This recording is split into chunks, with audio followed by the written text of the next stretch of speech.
começando mais uma aula aqui da Intense Ensina, e hoje a gente vai falar, dando continuidade ao nosso curso de mecânica, a gente vai falar sobre centro de massa. Vamos lá? Então, chega mais. O estudo de centro de massa, a gente pode analisar principalmente o movimento parabólico. Por exemplo, aqui, quando a gente tem uma bolinha, quando a gente joga ela vai fazer uma trajetória parabólica, ou seja, uma parábola. Isso mesmo que vocês estudaram lá em matemática, funções, então ele vai ter uma trajetória assim, ela vai chegar a um pico, depois vai caindo, certo? Vai descendo. E ela tem um centro de massa. Mas para a gente entender melhor o centro de massa, a gente pode analisar um exemplo. Não faça isso se você tiver um martelo. Mas aqui, no exemplo ao lado, no desenho ao lado, a gente tem um martelo. A gente está vendo, tem um pezinho aqui, uma parte mais escura. E se a gente jogar esse martelo, ele vai ter essa trajetória.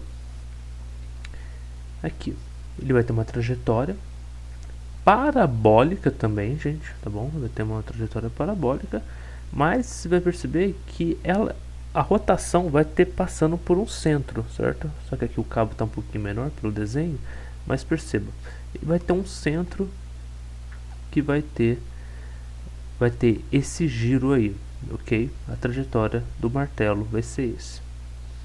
Ou seja, o centro de massa que a gente está estudando, o centro de massa é isso, ou seja, o giro está sendo ao entorno desse centro. O centro de massa ele não se limita a objetos rígidos, né? Ele pode também em objetos separados, por exemplo, o sistema solar. E se você está pensando que o Sol, né, os planetas, os corpos celestes do nosso sistema solar, eles giram, né, em torno do Sol, e você fala, o centro de massa está no Sol, você está certo, mas também está um pouco errado, porque o centro de massa ele está próximo do Sol e não é o Sol em si, ok? Então é uma curiosidade também para você entender. Mas assim, o que a gente pode entender nesse estudo é que no centro de massa, as forças internas elas não afetam o movimento do centro de massa de um sistema.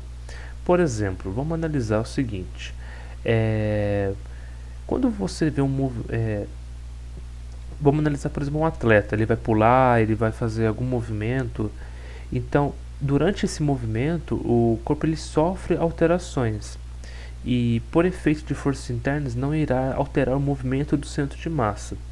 Mas vamos pensar bem, em pé o centro de massa nosso ele fica abaixo do umbigo, porém caso ele se movimente, dobre o corpo, o centro de massa vai se alterar e não vai se encontrar mais naquela região por causa do jeito que ele está se recontorcendo o corpo dele. A gente tem essas variações.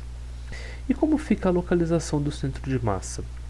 Ora, para a gente localizar, a gente pode entender nesse sistema, o primeiro sistema que a gente tem, nesse gráfico aqui. A gente tem vários corpos, né, M1, M2, M3 e o centro de massa. Para a gente calcular, a gente tem que analisar na coordenada X e na Y. E a gente faz um paralelo.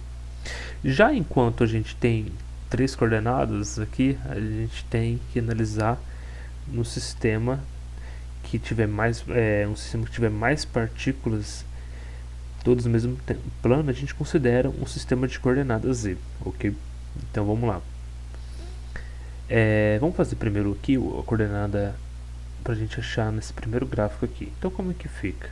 A gente, para analisar, o coordenada em X é X cm, né, que é o de centro de massa, fica igual, então vou passar a reta aqui, então fica, vai ser M1 vezes X1 mais M2 X2, ok? Mais M3 X3 mais reticências mais MN e XN, ok? E embaixo, o que vai ser? Vai ser M1 mais M2 mais M3. continuação, né, para ter várias massas, vários corpos nesse sistema, mais um MN, ok? Isso daqui tudo, gente, é uma somatória, porque ele é um somatório. Então esse somatório vai ser de N, né, I igual a 1, de MI de XI, tudo isso dividido também pela somatória de N também, no caso, TI, de MI, tá bom? Então esse aqui, eu vou diminuir um pouco, esse aqui é a nossa primeira equação, tá? Eu vou diminuir, porque a gente vai ter que escrever mais coisas, então só vou selecionar eles aqui. Então só vou diminuir aqui para facilitar o nosso estudo. Diminuir só um pouquinho. Então esse aqui é a nossa primeira equação para analisar na coordenada x. A coordenada y é semelhante, é a mesma coisa, só que a gente vai ter que usar em y, certo? Então fica ycm, que fica, então, passando aqui, vou deixar aqui o igual, vou apagar aqui em cima. Então fica o seguinte, então, passa reta, fica m1, y1, mais m2, y2, mais m3, y3, mais reticências, mais mn, yn, tá bom? Depois, por que n? Porque n números, né? Pode aparecer aqui vários corpos, então é quase infinito aqui no caso. Infinito no caso, que pode aparecer esse somatório. M1 mais M2 mais M3 e depois mais MN, né? Pode aparecer vários e vários aqui. E é a mesma coisa, né? Isso que tudo é uma... Opa, eu errei aqui. É um somatório, né? No caso, é um somatório de I igual a 1, né? De N, Tn, de M, I, Y, I, tudo isso dividido por somatório de N. Isso daqui vai ser de I igual a 1 de MI. Isso aqui é a nossa segunda equação, tá bom? Beleza, entendemos aqui como é que vai ser o entendimento, é uma somatória, você vai ter que somar, multiplicar a massa pela a localização que ele vai tiver na coordenada da x, e vai somando, depois soma, divide tudo pela massa, e depois você faz a mesma coisa, só que pela coordenada y. Mas e aí, quando está assim, viajando no espaço, como é que fica? Você analisa nas três coordenadas e a equação é a mesma, só que você vai ter que colocar a letra z. Então fica z igual a centro de massa, no caso, né? Então você pega aqui, então fica o M1 de Z1 mais M2 de Z2. Então eu vou colocar aqui reticências, tá? Então fica MN de ZN e embaixo tudo dividido pelo somatório das massas, M1, M2 mais M3. E isso daqui vai ser o somatório de N igual a 1, né, de I igual a 1 no caso, de MI, ZI, tudo isso dividido por somatório de N, I igual a 1 de MI. Isso daqui é a nossa terceira equação. Ok? Fechou, vamos lá. Então, para continuar o estudo, a gente também vê um pouco de centro de massa de corpos extensos. O que acontece? Quando a gente tem um corpo aqui, a gente pode aplicar as equações 1, 2 e 3 que a gente acabou de estudar para obter a coordenada do centro de massa. Quando a gente tem um corpo assim sólido, fica um pouco difícil. Então, aí a gente utiliza cálculo de integral, que a gente não vai trabalhar nesse curso, é o cálculo mais avançado. O que acontece? A gente fatiia, faz um estudo das áreas. Então a gente pega o o nosso corpo e vai fatiando ele em pequenos quadradinhos e vai calculando a área e depois soma tudo e você acha depois a localização do centro de massa quando você faz os cálculos.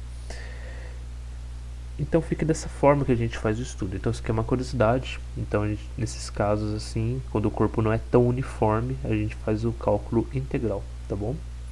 Então é uma forma da gente entender aqui. Cálculo integral. Agora, quando a gente tem corpos assim homogêneos, que apresenta um ponto de simetria, o centro de massa. E esses pontos de simetria a gente pode, por exemplo, aqui, ó, nesse círculo, o centro de massa é bem no centro. Então fica aqui. Então aqui é o nosso centro de massa. Nesse cubo, o centro de massa é aqui bem no meio. O centro de massa está aqui. E agora, quando é um triângulo? Agora o triângulo é um pouquinho diferente. Então, beleza, a gente tem o centro dele aqui, né, o nosso centro de massa. Mas o que acontece? Quando é uma chapa triangular, o centro de massa ele está no ponto que é o encontro das medianas. Então, nesse caso, por exemplo, a gente puxa uma reta aqui uma outra.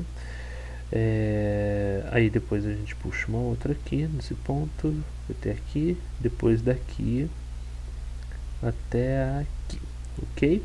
Então aqui é o R, aqui é o R', aqui é o T', aqui é o S', aqui é o S e aqui é o T. O que acontece? A gente tem que ter, como eu disse para vocês, ele é uma relacionado às medianas. A gente pode relacionar assim, que eu vou chamar esse centro de massa só de C, tá? Então fica mais fácil para a gente entender aqui. Tirar esse M aqui, tá? Ele é C. Então como que fica? A relação, né? Média aqui de C, de R a C, aí tem um tracinho em cima, vai ser igual a 2 vezes C R' e depois SC, tracinho em cima, igual a 2 vezes CS. E por fim, a gente tem que TC, mediana aqui dos dois, vai ser igual a 2 vezes CT'. Aqui também é linha, tá? Esqueci. Aqui T', linha e a média. Então, na geometria plana, é chamado de baricentro a mediana, que usa um vértice do triângulo ao ponto médio do lado oposto. Então, é chamado de baricentro, tá bom? Baricentro, ok? Isso aqui. E agora, quando a gente tem um paralelogramo, uma chapa meio quadrada, o que acontece? O centro de massa, ele é o encontro das diagonais. Então, o centro de massa, ele está aqui. Então, é o encontro das diagonais. Então, ele está aqui, ok? Centro de massa. Agora, pessoal, eu vou falar de um tema um pouco mais aprofundado, mas ele entra com uma questão de curiosidade, que é o seguinte: quando você vai começa a ter um avanço nos estudos de física e matemática, você vai precisar um pouco do conteúdo de limite, integral e derivada. E quando você faz um estudo, quando a gente quer saber o centro de massa de um sistema que está em movimento, a gente precisa do conceito de derivada. O que eu vou explicar para vocês derivada aqui para vocês entenderem? Pensa que vocês têm uma função de movimento e ela descreve um movimento que está relacionado ao tempo. Mas quando a gente faz um estudo minucioso daquela função, a gente quer estudar um pouco a fundo, a gente faz um cálculo matemático, uma derivada, e assim a gente obtém a velocidade daquele corpo, daquele sistema, daquele espaço em variação ao tempo. Então, a gente sabe, né, que a variação do espaço pelo tempo a gente pode encontrar a velocidade, uma equação nossa da física. Então é isso, a derivação em relação ao tempo, do espaço pelo tempo a gente acha velocidade. E quando a gente faz uma derivação da velocidade pelo tempo, a gente acha aceleração. Então chega mais. Tendo esse raciocínio, quando a gente analisa o movimento de centro de massa, a gente pode entender que, usando o cálculo de derivada, é possível mostrar que a velocidade do centro de massa ele pode ser obtido semelhante à equação 1, 2 e 3. E quais são as equações 1, 2 e 3? Foram essas daqui, a 1, a 2 e a 3. O que acontece? A gente sabe que xcm, né, que a gente achou, é a massa de M1 vezes x1 mais M2 vezes x2 e assim reticências, assim por diante, né, até um mn, né, de xn. Isso aqui dá a região espacial, né, onde que ele está. Mas lembra, esse sistema ele está em movimento. Quando a gente faz uma derivada, a gente está fazendo um estudo minucioso, a gente acha a velocidade. Logo, quando a gente faz, né, uma derivação em relação ao tempo, a gente acha a velocidade. E nesse caso, vai ser m1, a velocidade do corpo naquele instante, mais m2, v2, mais reticências, mais no caso aqui mn, vn, ok? Tudo isso também dividido pela massa, né? M1 mais M2 mais M3. Ok? Então, perceba que a massa total do sistema é a quantidade de movimento total do sistema. Olha, mv, isso é a quantidade de movimento. Logo, então a gente tem essa equação que ela é obtida, né, por causa de derivação. Então ela é derivada. Então essa equação a gente pode chamar de equação 4, tá bom? Nesse caso, a gente percebe que, como eu disse para vocês, a massa total do sistema é a quantidade de movimento total do sistema. Então a equação 4, a equação 4 fica que a velocidade de centro de massa é igual a quantidade dividido pela massa. Ou a gente pode representar como a quantidade de movimento é igual a massa vezes a velocidade de centro de massa. E esse daqui é a nossa equação 5. Ok? Logo, a gente pode chegar na seguinte conclusão. Perceba que a quantidade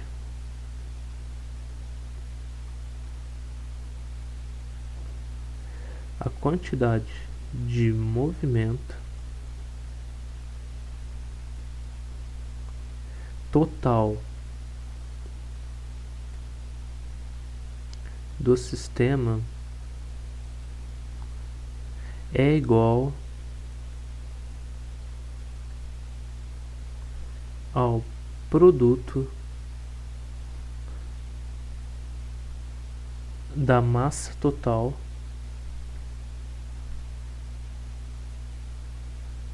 da velocidade do centro de massa.